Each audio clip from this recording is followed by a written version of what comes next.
speaking on behalf of the group. I just want to make that very clear. And we have some, or I have some prepared statements to make. But before I get into this, I want to talk about a little personal thing that happened last night. So I read this speech to my daughter, 15-year-old daughter, and I looked up and she was crying, and she said she loved it. She wants a copy. And anybody who has had a 15-year-old daughter, or will have a 15-year-old daughter, or has one now, will know that this is a very special moment. So I want to thank the ACP for giving me that moment, even if I bombed the speech right now.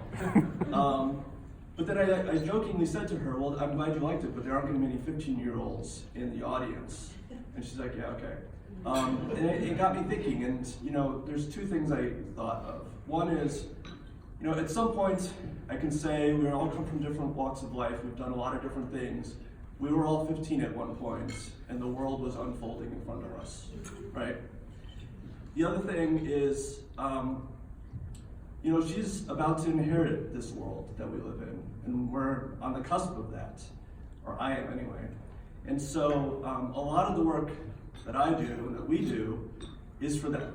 I have 4 daughters, I do the work for them. So just maybe reflect on that. So I do want to tell you a little bit about the group and what we do, and also maybe a little bit about what you all may do, if you want to. So Minnesota Doctors for Health Equity, we evolved from a series of discussions we had in 2017 that had a common theme: the need to impact the world outside of the exam room. We identified education and locally focused advocacy around health equity as the levers we could use. And we sought to create a community of physicians who were passionate about that work. But why advocacy is a fulcrum, and why health equity is the load? According to the Physician Charter of Professionalism, which is a collaborative document between ABIM, ACP, and the European Federation of Internal Medicine, advocacy is a core professional responsibility of physicians. And personally, I can attest to advocacy being part of something is good for the soul. It's personally contributed to my resiliency and ability to avoid burnout. And I've also found that when headlines are flying and politicians are flailing, it's better to do than to stew. Beyond that, we're granted power and privilege and plenty by society. We can walk into rooms that few others can in a way that few others will. When we speak in boardrooms, in lawmakers' offices, in town halls about our patients and the communities we serve, we are heard. Our voice is always strongest when we're talking on behalf of others. We make over 4 times the median income in the United States, and most powerfully, we dwell in a crucial space where stories and data mix to form a potent narrative for change. Last year, the National Rifle Association infamously told us to stay in our lane, resulting in an outcry from physicians that gun violence prevention is our lane. If you believe, as I do, that the social determinants of health are the key influencers of health and well-being in the communities we serve, then that lane must expand. Eliminating health disparities is our lane, and so too is eliminating racism.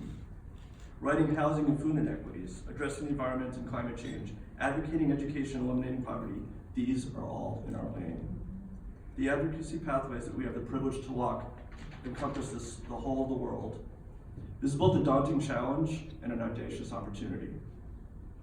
So know that we don't have to do this each on our own.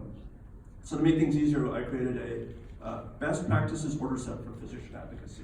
We can load this up into Epic and magic happens. We're going to Epic November 11th. Epic fixes everything.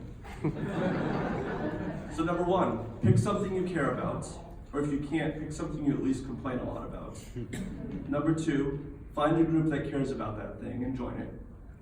Number 3, use your voice wherever you can, but also listen. There is so much we have to learn as physicians. Number 4, use every lever you can. In your personal life, in your clinic, with your system, with your government, with your communities. Not all the time, we can't do that, but some of the time. Vote, physicians don't. Shop in places that value your belief systems. Push your institutions to address matters that matter to you, whether it be gun violence or health equity or climate change or something else. Drive the conversation in the communities you're a part of. Here at the ACP, in the MMA, in the AMA, SGIM, AEP, you pick the letters, put them together, have a voice. Write letters, talk to the lawmakers, testify.